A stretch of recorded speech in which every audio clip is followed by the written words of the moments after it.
बहुत समय पहले की बात है। भारत के एक शांत और सुंदर गांव में श्रवण कुमार नाम का एक बालक अपने माता पिता के साथ रहता था।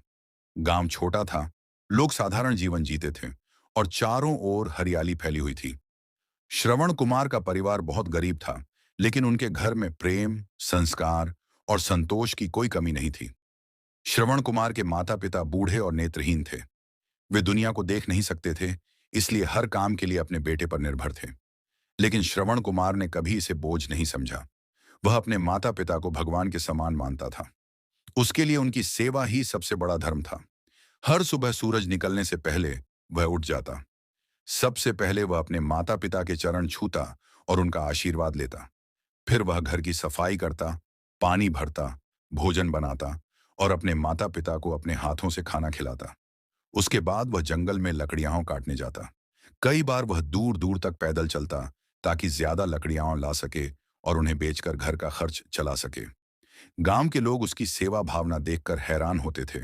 वे कहते, आज के समय में ऐसा पुत्र मिलना बहुत कठिन है।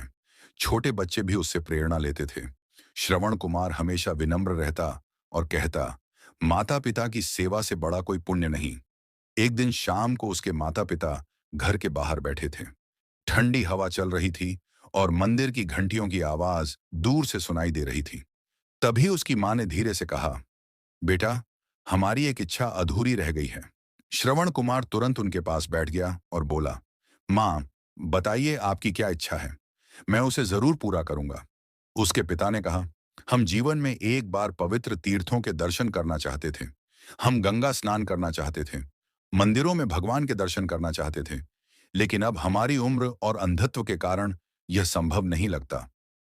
यह सुनकर श्रवण कुमार कुछ क्षण शांत रहा। फिर उसके चेहरे पर दृढ़ निश्चय दिखाई दिया। उसने कहा, आप चिंता मत कीजिए, मैं आपको तीर्थ यात्रा अवश्य करवाऊंगा। अगले ही दिन उसने बांस और मजबूत रस्सियों से एक कांवड़ बनाई। दोनों ओर बड़ी टोकरी बांधी ताकि उसके माता पिता आराम से बैठ सकें।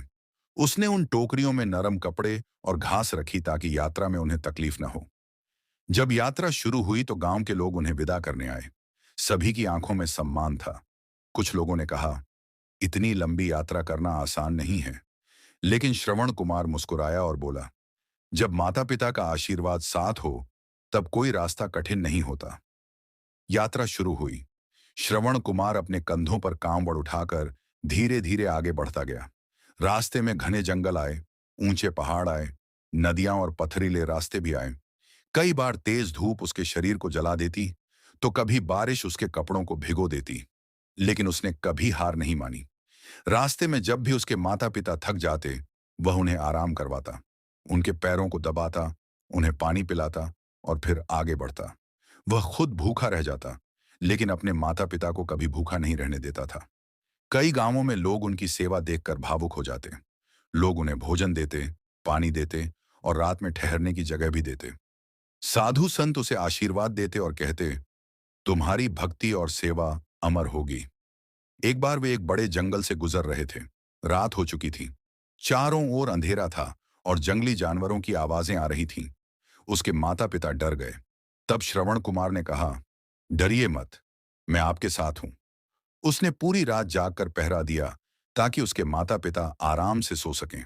सुबह होते ही वे फिर यात्रा पर निकल पड़े। यात्रा के दौरान वे कई पवित्र स्थानों पर गए। वे मंदिरों में भगवान का नाम सुनते, भजन सुनते और साधुओं का आशीर्वाद लेते। श्रवण कुमार अपने माता पिता को हर स्थान का वर्णन करता। यहाँ बड़ी नदी बह रही है, यहाँ मंदिर के ऊपर सोने का कलश चमक रहा है, यहाँ बहुत सारे भक्त आए हैं। उसकी बातें सुनकर उसके माता पिता बहुत प्रसन्न होते। उन्हें ऐसा लगता जैसे वे अपनी आंखों से सब कुछ देख रहे हों। कई महीनों तक यात्रा चलती रही। धीरे धीरे वे अयोध्या के पास एक घने जंगल में पहुंचे। उस दिन बहुत गर्मी थी और लंबी यात्रा के कारण उसके माता पिता को तेज प्यास लगी।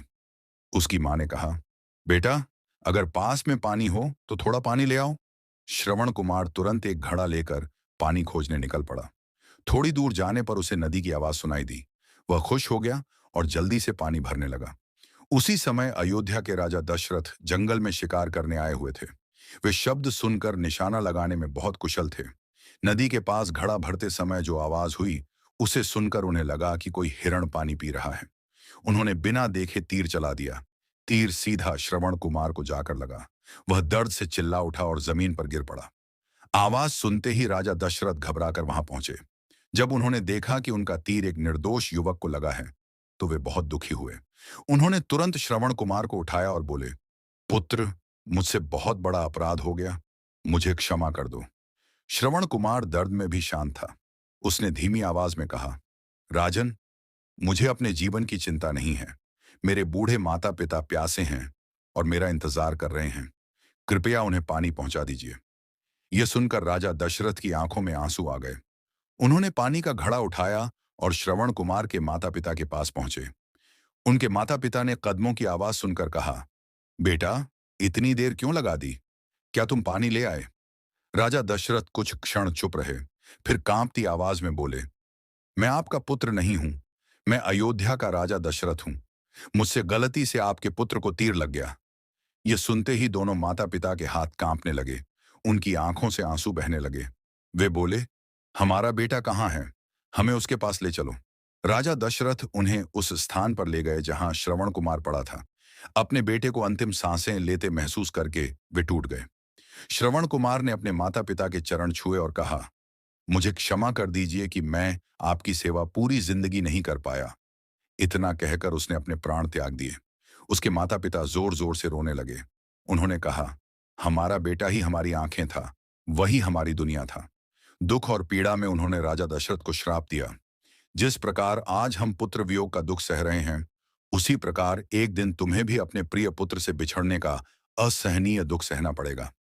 श्राप देने के कुछ समय बाद श्रवण कुमार के माता पिता ने भी अपने प्राण त्याग दिए।